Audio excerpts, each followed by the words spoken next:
Have you ever noticed the differences between the enemy and the good guys in terms of their arrival when they come back? Because both the good guys and the bad guys have a comeback. They have a comeback portion in the stories, in the mythos. But you notice how when they're talking about the good guys, even though they're returning to get revenge, their return is not called a revenge. Their return is simply called a return. But if it's the bad guy that's coming, then they are the ones designated with the title of revenge. They're coming back to get revenge, even though both sides are coming to win a war. The righteous side is trying to get vengeance too. This is why the scriptures say that vengeance is mine, says the Lord. I will repay. But yet when they talk about the Lord coming back, they don't say that it's the revenge of the Lord. They do have references to what is called the Lord's Day of Vengeance. But it doesn't take the same spotlight as the second coming of Christ. These titles are supposed to be connected, the two events. People are supposed to be raptured, and then comes the punishment for those who are left, after certain events. But it's just funny because you look in the cinema and you can see a parallel. Look at the Star Wars franchise. When the Jedi had to come back, it was simply called the Return of the Jedi. But when Chancellor Palpatine came back, it was called what? Not the Return of the Sith, but the Revenge of the Sith. Even though the Jedi were offering resistance and striking back, it wasn't that particular sequel wasn't called Revenge of the Jedi. It was called Return of the Jedi. Now, why this is important is because it gives you the hidden mystery to what's going on beneath the surface of your reality. Greatness can be cloaked. All the way up to the highest levels, greatness can be cloaked. It can be disguised. You both can be looked at as equally talented, equally gifted. But then comes desire. Desire comes in. And at a certain level, one is going to have a desire to be served, and one is going to have a desire to serve. One urge is going to be greater than the other, given the individual's proclivities in his or her relationship to power. So in the nutshell, the quote-unquote good guys want to serve. The quote-unquote bad guys want to be served. They want to be served. And this is not a bad thing to want to be served. If you earn your position and reign and you have authority, you should enjoy the benefits of your attendance, of all of your attendees, all of the kings and queens, or all of the council that's in your court. If you're a king and a queen, you have the right to enjoy the services that your officers provide for you. But we're talking about the difference between wanting to be of service, wanting to be of benefit to others, is willing to share, versus one who wants the power all to his or herself. Or to use a more commonly recognized term, they. He, she, or they. To experience their selves in this. So yes, this is a war of the stars. And the Star Wars franchise will tell you enough. That's why I always try to go back to it, because it lays out one of the more clear blueprints. You also notice in Revenge of the Sith, when Anakin went bad, Obi-Wan Kenobi was talking about he failed him. I failed you, Anakin. I failed you. But the truth is, Obi-Wan didn't fail him. Anakin became what Anakin was going to become. Yup, his last name was Skywalker. But he was destined to be a Sith because of the balance.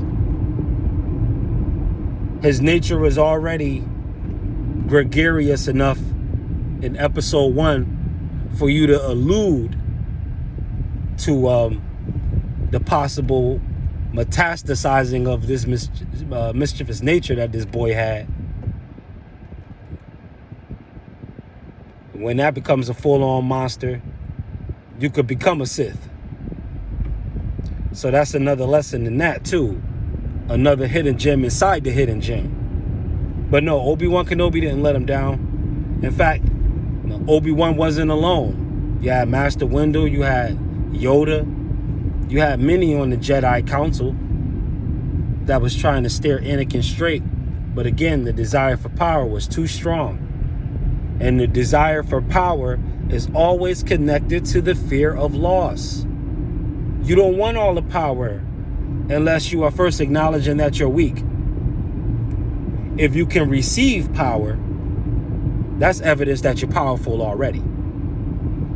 But if you're fighting and grasping and biting and scratching for power, that's evidence that you don't have it. And if you don't have power, what do you have? You have weakness. And so weakness being expressed in a mighty form poses as strength, poses as courage. But the kind of fear that goes with rash decisions is not to be confused with a clear, calculated, brave action. Those two are not to be confused. But when you're dealing with the Force, these things can be confused, especially when you're summing up the character without the consequence, especially when you're looking more at the man than at the motive.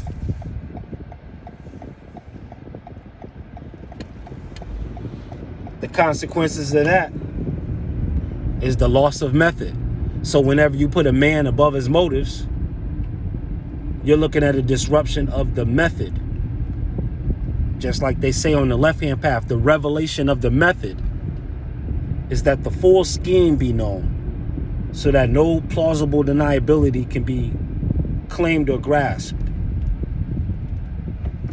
This is all part of the Star Wars project, which is ongoing. You got your episode 1, where they want to create a whole new generation of Siths, starting as babies, a whole race of Anakin Skywalkers that are being forged into Darth Vaders. Then you have episode 2, Attack of the Clones, the inclusion of general consensus and hive mind, groupthink, to find some kind of corroboration in the building of the Anakin / Darth Vader race. And then finally, because I'm going with those 3 trilogies, the last 3, which are the first 3 technically, under George Lucas, finally, you have the revenge of the Sith, to show that the raising of a Darth race was not ultimately a Jedi's concept, but a Sith's concept, the revenge of the Sith. So ultimately, you have this good versus evil in the extreme. Jedi Master, Sith Lord.